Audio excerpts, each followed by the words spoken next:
Hi. Sit down, let's set some levels and get to work. Right here? This would be great. You know, my kids are good eaters. They love the meat. Apples and trees. We're at a barbecue over the weekend. They had like a Persian grill set up, which is awesome. Yeah. And they did a bunch of lamb chops. I'm not sure my kids have ever had lamb chops. I don't cook them often. Not that I dislike them, just my wife doesn't like them and their work. My oldest son loved the lamb chops. He literally ended up eating 5 of them. Wow. After the second lamb chop, he walked up to the table with a bone in his mouth. And he's like, Daddy, I want more lamb chops. I was like, well, they're on the grill. You have to wait a minute. And I was like, why don't you give me the bone? I'll throw it away. The kid looked at me and growled like a dog because he had the bone in his mouth. I was like, whoa, you had to keep that one, son. Not giving this up, Dad. There was no meat. I was like, what are you doing? He's like, I like the flavor, as he's just chewing on the bone. And I was like, wow. I'm sucking out the marrow. Quiet, please. We hit something primordial with that party over the weekend. But yes, And 4. do not try to take a meat bone out of one of 3, my son's mouths, apparently. 2.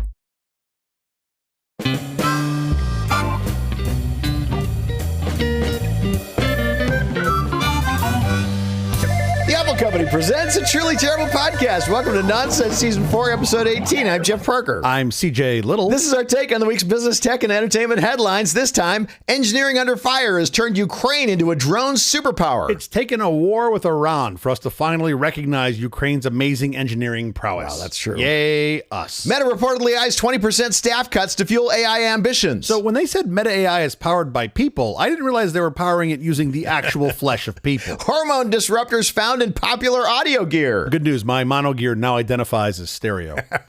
The great brain drain. Will Trump's $100,000 H-1B visa fee push the next Google to Canada? I'm feeling lucky, eh? Also, our big story later this week is about the real reasons the government is hiding their UFO data. They mislabeled it. That's why they're hiding it. They just can't find it. They've misplaced it? Yeah, they have like the recipe index cards, like all the 3x5s. It's in there. Oh, okay. That's how they keep it, 3x5 cards? That's how you hide it, right? Like you want to hide your valuables, you put it with something that's not valuable. Happy St. Patrick's Day, my friend. Yes, thank you. I appreciate that. St. Patrick was not Irish. Did you No. know that? Everybody thinks he was Irish. He was not. He was kidnapped at the age of 16 from his family's British estate and taken to Ireland as a prisoner. Why did they kidnap him? They wanted the green beer. I have no idea. He refused to give up the secret recipe of the green beer. And he went back to Britain, and then Yeah. he came back as a missionary to Ireland and supposedly drove the snakes out of Ireland. That's the legend. He drove the snakes out of Ireland, Yeah. ignoring for a moment that there were no snakes in the island of Ireland. I am looking forward to the larger-than-life bronze statue they put down in front of City Hall for driving all the moose out of Los Angeles. That's what you did, St. what it'd be CJ? like. Yeah. I never see moose anymore in Los Angeles. You're welcome. Absolutely incredible. Used to go to Tom Bergen's with my friend Tucker. Yeah, for St. Patrick's Day. It was such a happy memory. He has passed on now, so now it's a happy and sad memory. I have a lot of happy memories from those mornings.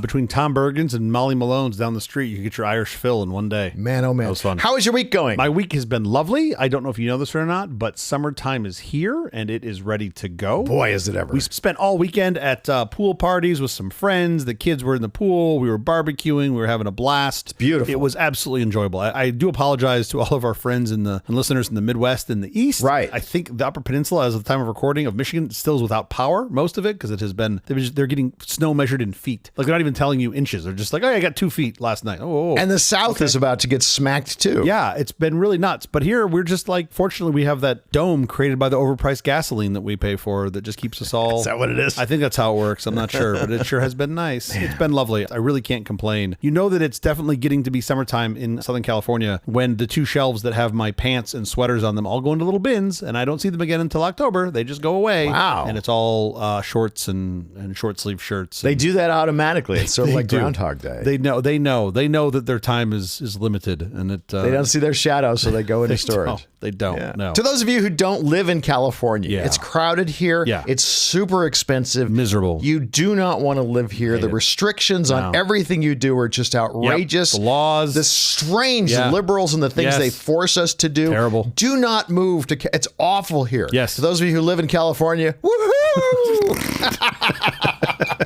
No, it's been great. Like I said, I've got no complaints. I feel like we get this. My basic view of Southern California is it rains 2 weeks out of the year, and then it's just beautiful the rest of the time. Yeah. And I'm fine with that. Yeah, sure. I quite enjoy that, to be honest. How about you? How was your week? Did you watch the Oscars? I did not. I was at a pool party, as I mentioned earlier, and couldn't be bothered to watch the Oscars while at the pool party. The Oscars are just not my show anymore. It used to be Don't Miss TV, but they have become Don't Miss TV again for me with Conan O'Brien. So clever, so funny. It started off a year ago when Conan O'Brien first came out. The very first line line. Ladies and gentlemen, please welcome four-time Academy Award watcher Conan O'Brien. Such a perfect Conan line. Such a perfect, just Conan great. line. Sure. And fantastic this year. Just solid all the way through. Conan, absolutely for the win. Awesome. I'm not sure the Oscar show even had a mixer this year. If you listen to it, sound mixer? The sound was absolutely dreadful. Terrible mic choices, terrible mic placement. Best sound will definitely not go to the 98th Academy Awards. There's like a voiceover announcer when someone is announced as a winner. As people come up, so-and-so has been nominated 70 times. For the life of me, I could not hear whatever that person was saying, where they were mixing it so low. But I mean, that was one of a million sound problems. You would think that the things the people are saying would also be important in those shows. Clearly. The Academy Award doesn't think that. Yeah. Also, Academy, maybe don't give out awards if you have no interest in what the winners have to say. Yeah, I think isn't that the point of the award show, is you give them the awards? Enough with the orchestra jumping in, and this year the mic sinking into the stage. What? Oh, yeah. The mic went into the stage? Yeah. Golden made history as the first K-pop song to win an Oscar. May I please hear from both the song's writers? Sure. The second songwriter comes up to the mic to give a speech, and the mic just sinks down into the stage. Did they grab it? Oh, my God. And try to wrestle it back to the stage? That's what I would have done. No, because he's a very nice person, but it's still like, this is so awful. Yeah. Maybe we don't need the 8-hour bridesmaid reunion on stage. Maybe we could have done that. Yeah. I had 2 birthdays during that segment.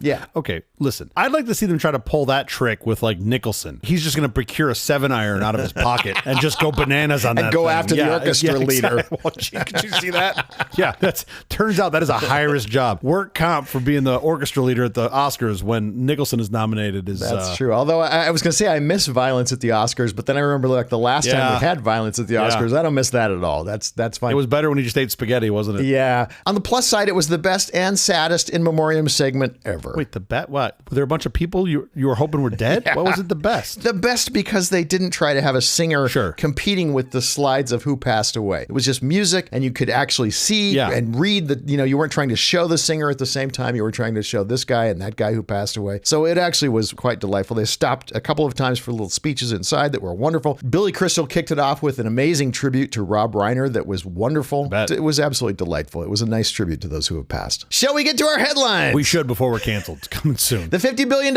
Ukraine drone disruptor. Yeah. Kyiv is flipping the script on modern warfare. Once a desperate recipient of Western aid, Ukraine is leveraging its battle-hardened tech to become a global defense powerhouse. The headline act, a massive $50 billion drone pipeline targeting the Middle East. From kamikaze sea drones to AI-driven swarms, these systems offer a lethal return on investment that has Gulf nations reaching for their checkbooks. This strategic shift is anchored by a massive $50 billion strategic drone deal proposed by President Zelensky. The deal seeks to trade Ukrainian tactical brilliance in electronic warfare systems for the high-end technology and capital needed to scale Kyiv's domestic production to 7 million units annually. By transforming from a victim of aggression to a premier vendor, Kyiv is securing its economic future and shifting the geopolitical axis. It's a masterclass in turning necessity into a dominant global brand. First of all, let's not lose sight of the fact that Ukraine has paid for this, not just in necessity, but in blood. Real blood. Yeah. It's pretty nuts that they are now the leader of this, and it puts them into some modicum of power, which frankly they shouldn't need to get the support that they deserve. They should get, yes. But what's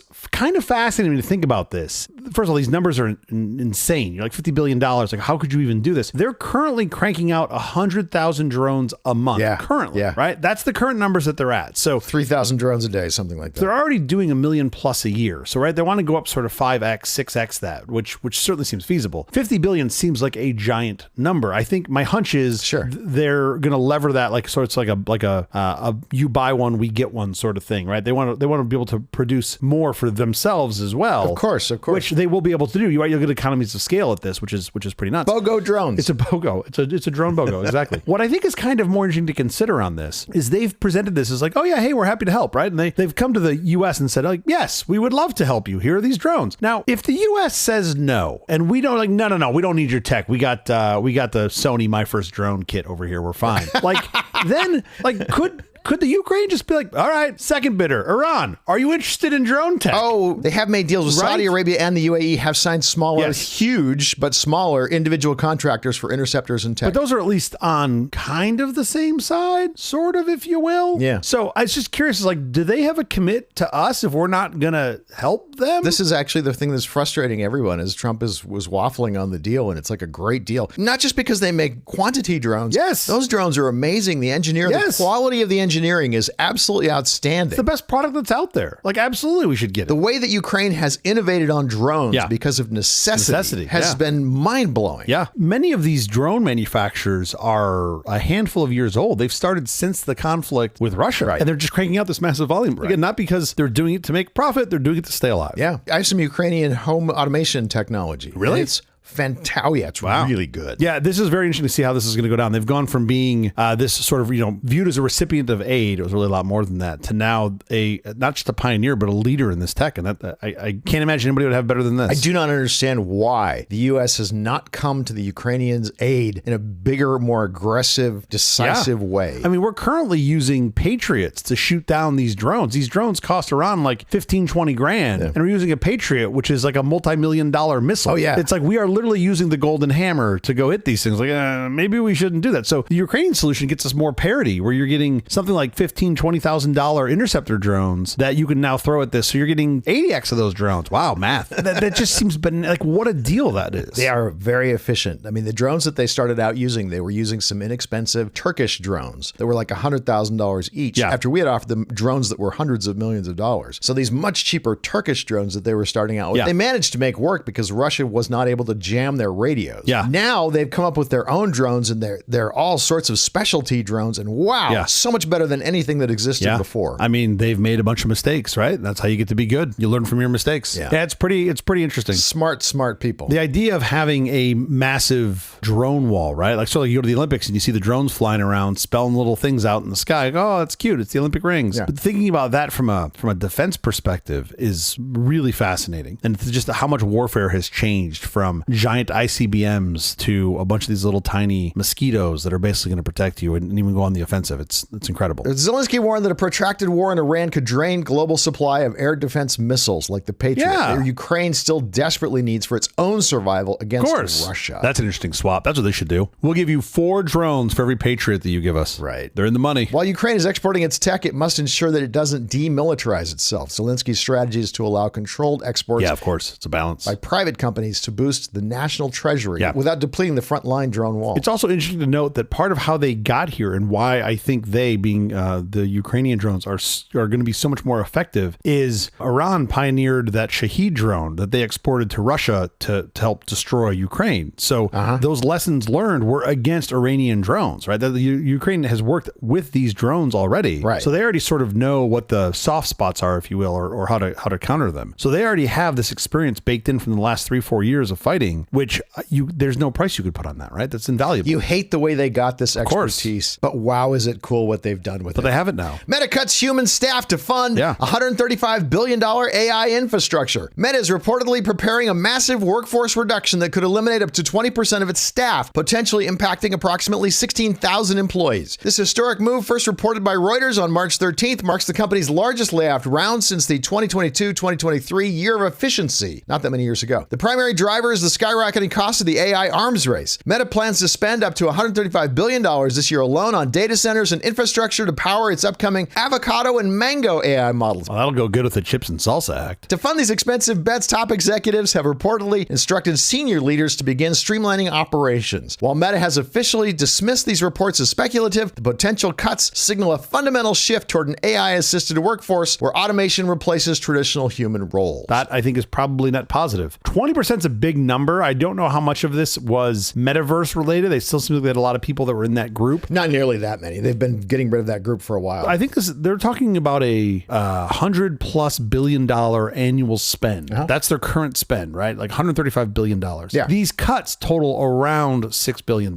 So not even a drop in the bucket of supporting what they're trying to do here, right? I mean, that's 5%. So extremely small number. But it's very interesting to see how this is progressing. My hunch is they're going to keep investing in AI. Clearly, that's the race. Yeah. And I also read that they're targeting a manager to contributor ratio of 1 to 50, which is kind of fascinating. That to me is what you're going to see happen with this is more orchestration, folks managing more things is what you're going to see. I don't understand how any of this is going to play out. The more I think about it, the more it's like, as chips get more powerful and require less power to operate, don't all these data centers just diminish in value quickly? Well, yes, that's what happened before, right? Remember data centers in 2000 2000 were like super exciting, but they became very unexciting because it was completely commoditized, and you didn't the physical space and power that you had an upper bound on. Technology was getting smaller and more efficient within that same space. So building more data centers make a ton of sense. Yeah. I think the X factor here, though, is we don't know how much we need, and that's what's fueling this fire. Is we don't know how much space or how much processing we need. Is there going to be some amazing AGI that requires 2,000 petaflops for me to ask a simple question to? We don't know. I think that's what's really fueling this, is the unknown of what the upper bound looks like. But eventually we do. There has to be a flattening to the curve at some point. How does this end well for anyone who's spending like this so aggressively? So that's a great question. I really think it's a race. It's an existential race. There's only going to be a couple winners. So you have to spend, otherwise you're dead. You're not going to survive. If you're not the winner, if you're not the top 3, whatever the number is going to be, the rest are going to be gone. They're going to get gobbled up because they're not going to make it. So you have to spend this in order to get there. It's the only way to stay alive. Those of us who come from the sound world remember when a sound studio that you would come and record your album on, that it was millions of dollars worth of gear. Yep. And now it's totally miniaturized. Now people are making their albums on a commodity PC, and they sound great. They sound better than they did then. Than they did. For sure. Yeah, for sure. I mean, that is the general nature of tech. Isn't this where this goes? Yes, I think at some time scale it does, for sure. That's always been the case with tech. However, we don't know where that is. Is that in 5 years? Is that in 15 years? Is that in 30 years? We don't know, because I don't think we know how powerful the thing is that we're going to want to run on it. And that to me is the real unknown. If you take some modicum of history and reality, you go, well, this is not really a stick up to the right? It's more of like it's a climb for a while. And just as you're saying, it'll level out in a year or two, and you'll have so much processing power on your phone, you can run most of those models. That might be the case, but it's also possible that we get some giant breakthrough. And if you've got an AGI running in the cloud that can just do all this stuff for you, and I'm running, Llama 3 on my phone, I'm a knife in a gunfight, right? I'm a knife in a ICBM fight. You're not competitive. And I think we don't know what that looks like. That to me is the biggest problem. It just seems like existing models are going to be 50% of what they are next year, but that additional 50% is not going to add. Agree. It's not going to add another 50% of utilitarian value. I think you're thinking incrementally. It's the non-incremental step that is the most jarring. It's the one where you go from, this is an AI that you can train on models, to this is something that's as smart as all humanity ever. Now, would you want to have that in your pocket? Aren't we close to that now? When I ask my AIs, various AIs, virtually any question, now half the time maybe they're making it up, I don't know. But I think most of the things do check out, and you say, this is getting better. This is somebody it is very much like having the smartest person in the world in my pocket. It is, but what about all of that is the combination of human knowledge, right? It's not really figuring much out. Maybe you're asking it a question in a different way or about some other thing, but it's piecing together previous human knowledge. I think the next big breakthrough is when it transcends that, when it transcends human knowledge, or known human knowledge, I should say. Executing complex tasks. That's not just complex tasks, but just being like, we're going to. For example, hello, Gemini, what's the cure for cancer? And then it just tells you like that. Like it hasn't been done before. They actually tried that for a dog cancer and it worked. Well, they were correct. I'll put the link in the show notes. You have to read this story about this dog cancer. But that's what's so crazy is like you're getting to this place now where it's answering questions we don't know the answer to. And we've talked about this in the show before. Yeah. At some point, I suspect we're going to stop fact checking those things because we can't, right? You don't have the time or the resources. You have to go, it's been right most of the time before. And it says because... I have to say, I haven't seen a hallucination in quite a while. Yeah, but I feel like that's apples and oranges. I'm not going to court with cases that are just made up, though. Yeah. I would definitely fact check if I were going to use something somewhere. But that's use that information. Again, so court cases is an interesting one because to me, that's all referential known knowledge, right? You should be able to go search that and be like, I can validate this case. I can validate that what it says is real. When it gets to things that we don't know, and then beyond that, things that we don't understand, what do you do? If it says, you have turns out you have stage 3 kidney cancer, you need to go eat 2 sticks of rosemary and put your head in the sand for an hour and then drink some bleach, 10 milliliters of bleach, and you'll be cured. What?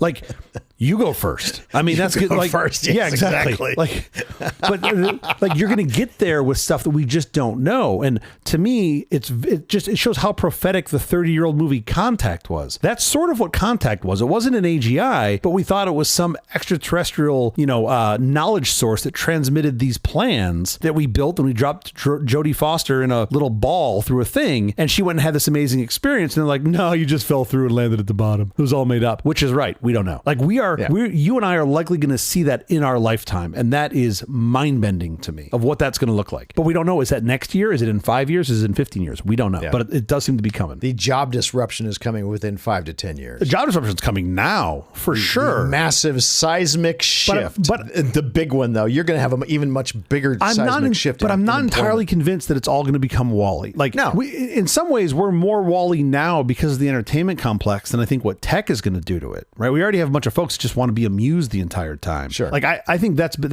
a slow burn over, I don't know, 30, 40, 50 years. Thanks, television and TikTok. But I think the opportunity for humans to do more, and we've never been short of problems. I've said this before. We've never been short of problems. Sure. That's where I think this is going. And that, to me, is the most exciting part. So if you're excited about solving problems, this is great. Bring up a ton of human labor to attack new things we've never been able to get to. If you're afraid that you're not going to be doing the things that you've been doing, then yes, you have a good reason to be afraid. But you should not be afraid of that. You should embrace that. Yeah. That's what's coming. When someone asked for a comment, Meta spokesman Andy Stone said, "This is speculative reporting about theoretical approaches." Which, if you have your Rosetta Stone, you can put that up and you can see what it means is pink slips coming Friday. I didn't appreciate that. So they're not confirming it. They're just saying it was leaked, and we don't. Absolutely not. Oh, all right, Andy. We'll be back here next week for another quote and see what you say.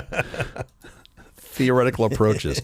We're also considering just taking all crackers out of the snack bar. We can also get the $6 billion a year in that. We spend $6 billion a year with Frito-Lay. So it's a trade-off. What do you want to do? Poison in your playlist. Why headphones are leaking toxins. A groundbreaking EU-funded study has sent shockwaves through the consumer electronics industry after finding that 100% of the 81 headphone models tested contained hazardous hormone-disrupting chemicals. The investigation, part of the Tox-Free Life for All project, revealed that popular brands including Apple, Samsung, Bose, and JBL are using plastics laden with bisphenol, phthalates, and flame retardants. While these devices don't pose an immediate acute danger, researchers warn that the cocktail effect, where long-term daily exposure, compounded by the heat and sweat of regular use, could lead to significant reproductive and neurodevelopmental health risks. You would think if they called it the cocktail effect, it would be like delicious and more enjoyable than that. It doesn't sound like fun. While the concentrations are low, the constant contact nature of the wearable tech has sparked an immediate regulatory backlash. Major chains across the EU aren't waiting for a formal ban. They're scrubbing shelves to dodge a PR nightmare. I mean, this is the problem when you wear this tech in it. You get these toxins leaked into your body. We just all need to go nude. Yeah, but what tech doesn't have plastics in it? There's so much plastic, yeah. Actually, the plastics that are inside the tech. Like my like when we talked about this before regarding like cooking and food storage. Sure, you can make it all out of iron. I don't want AirPod Iron Max. That sounds terrible. It's a headset that weighs 26 pounds. Your neck is just aching by the end of the day. Sure. My neck would be giant. I'd have The Rock's neck just walking around, just carrying this giant thing on my head. Like, could you imagine walking through the metal detector at the airport? Like AirPod Iron Max? Yeah. I like that it's not even steel, it's iron. So it's like dripping rust out of your ears as you do your run. No, if you're going to do it... Totally. Do you think we can make it a fad like faded jeans, where like you see who has the most rust on their headphones? Like that's the most OG guy. That's how much you worked out. It's the drips of rust.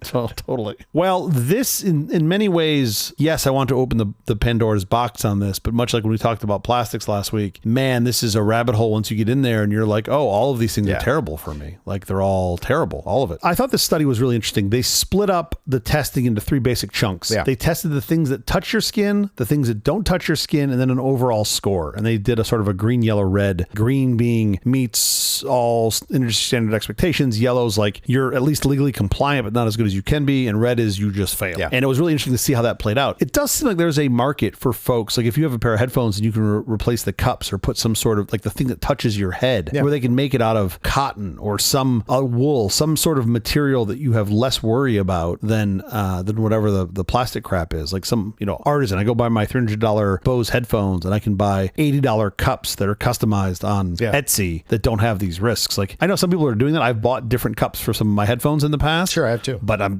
sure they weren't good. Yeah. I'm sure they weren't good for me. Just more of the same plastic crap, right? Everyone is panicking over Trump's new $100,000 visa levy. President Trump's proposed $100,000 fee for H-1B visas has sent shockwaves through the tech industry, transforming a standard hiring process into a luxury gamble. Proponents claim the levy protects American jobs by forcing companies to prioritize local talent over cheaper foreign labor. However, critics argue the math doesn't work. For startups and mid-sized firms, the cost is prohibitive, threatening to drain the the U.S. of specialized innovators who fuel the Silicon Valley. Universities warn of a brain drain as top international graduates flee to Canada or Europe. Meanwhile, industry giants fear the policy will spike consumer prices and drive operations offshore. By treating high-skilled talent as a tax revenue stream rather than a competitive asset, the administration risks cooling the very economy it aims to protect. I have so many issues with this. We talked about this before. One, most of these jobs, there isn't someone else who's applying for it that's not on an H-1B. Yeah, who's qualified. This is like having hired folks on H-1Bs. It's extremely difficult and expensive before the $100,000 tax. Sure. So I would certainly hire somebody in that locality,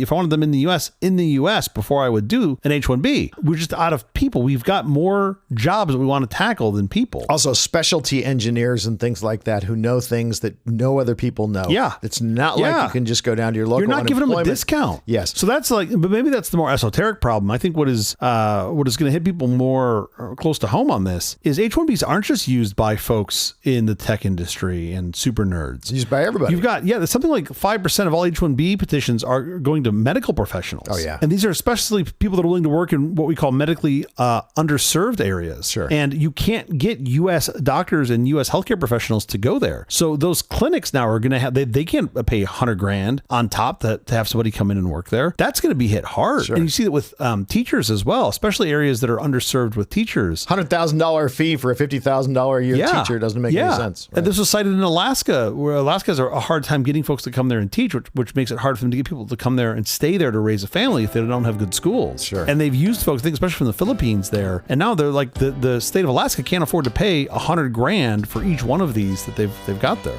Okay, enough with the headlines. In fact, enough with this episode. We have to get out of here. Special thanks to our floor director, Tara Chandler. Thank you, Tara. We'll be back later this week with our big story, the 2026 transparency mandate, the silent war over unidentified aerial phenomena data. Until then, thank you for listening to all this nonsense. I'm Jeff Parker. Aliens. It's just about aliens. Why all those other words? Just aliens. I'm an alien, CJ Little. Nanu. See you next time. Okay, got it. Aliens, Thursday. See you then.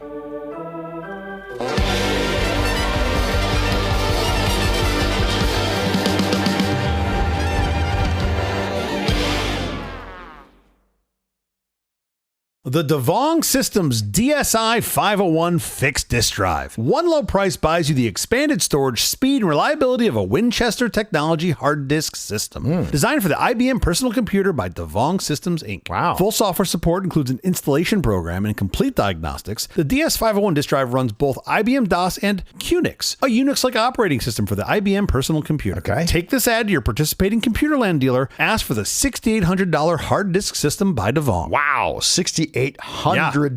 How big is this hard drive? You don't have to tell me, don't tell me that, because if you do, then I'll know exactly what year. Yes, I'm giving you a two-part on this one. You have to guess the size and the year. Yeah. I will tell you one thing, which you always know to be true. That dollar amount is cost adjusted for today dollars. Sure. So if I can run that back till it's probably, what would you pay for a hard drive? IBM personal computers is the hint. That's the time. IBM DOS is the big hint. That's a big hint. Winchester technology, not quite as specific because that existed for a while. Yep. So I'm guessing probably in the early 80s, Computerland became Computerland in like 77. Yes. They had been, believe it or not, before that, they were Computer Shack. Yes. Right? If you remember, they were Computer Shack, and Radio Shack got very upset about that. You need more names with Shack in it. Right? Yeah. And so they became Computerland, which I think is a much better name. Yeah? You're so good at this. So I'm going to go after 77 before the mid 80s. Let's make it 1982. And how big? And the disk drive had to be at least 5 megabytes, maybe 10. Am I close? Look at you just doubling it like it was nothing. 10 megabytes. Listen to you. I'm going to go with 5. I'll go with 5. You yes, it's actually in the number there. It's in the product number. Oh, I didn't look. It is 5 megabytes. It's actually 6.8 megabytes unformatted, 5 megabytes usable. Yeah. What's interesting, you nailed the year, it is 1982 is when this ad is from. Interestingly, this DSi 501, it appears to be a rebranded Tandon TM501. Okay. Does the name Tandon mean anything to you? Not a thing. Okay, I sort of recognize this name, and I think this is why this is somewhat interesting. Tandon Corporation was initially an American disk drive drive PC manufacturer from the mid-70s. They made floppy disk drives. They made the read-write heads. Oh, the double-sided. For the floppy drive market. Yes. They were the guys that are credited with inventing the double-sided, double-density version of floppy drives. Sure. Which became very popular in the early 80s. So they were the guys that made basically everything you saw in the trash 80s. Yeah. I think they made them for the Apple computers. And then they said, oh, well, okay, we got to make hard drives as well. And they started making hard drives. They didn't have a huge hard drive business. They ended up selling it, I think, in 1988 to Western Digital for $80 million, which in today's money is $250 million. So that was a pretty big acquisition then. Sure. I went and pulled the spec sheet on this TM501, the same drive as the DSi 501. Let me just throw a couple things at you that I think is just amazing to show how far we've come. Okay. The DSi 501, it had 5 amps of startup current. Wow. That is insane, right? When you turn this thing on, it drew 5 amps. It's like a microwave. Sure. Compared to these days, you're less than half of that. Like this is, again, Sure. just startup current, not to keep it spinning. The average access time on this drive was 320 milliseconds. Wow. A third of a second. Wow. So compared to drives today that are typically between 8 and 15 milliseconds, right? So effectively 2 orders of magnitude less, which is also bananas. Now, this is the one that I love the most. I could scroll through a reel of punch tape faster than that. Basically, you could. That's what it was doing, I think, inside. It was a very small Keebler elf scrolling through punch tape. This is the one that broke my brain the most. The MTBF, so that is the mean time between failure for our non-nerd listeners. Sure. So current drives, you're in the sort of 1.2 to 2.5 million hours of MTBF. Now, that's a statistical number to show multiple drives, but it shows how little drives fail. The DSi 501 was 11,000 hours. So at 1% of today's numbers. That's like 2 months of operation. Yeah, that's incredibly short. If you left this thing on for 2 months, the odds were now favorable that you were going to have an error, which breaks my brain. And now we're getting, easily 5 to 10 years out of hard drives. Sure. And we're grumpy about that. And you're like, this wasn't that long ago. This was 40 years ago. Wow. You couldn't get 2 months out of one. It's bananas how far we've come on this thing. You used to look at the hard drive wrong, and the heads didn't even park. Yeah. So you had to, if you moved your computer, you destroyed your hard drive. If you auto parking heads. The other thing that was a big advance. I'm really surprised I was able to find the manual for this hard drive. The other thing about the manual that I am not making up, the last third of the manual just shows you packing instructions for the hard drive, how to transport it. I'm sure. How to put it in a box with foam and a little separator here and foam here. Because these things, like Jeff said, if you looked at it wrong, the head would literally crash into the disk and damage the disk. That was before you had auto parking heads. You remember you had a command called park. Sure. And you'd run park just to park the drives. So anyway, the long and short of it is we are old men. Is that what this means? That's this whole segment is just to let people know that we are old men. In our younger days, people would chisel the data into the stone. The Davong DSi 501, 1982. Fantastic.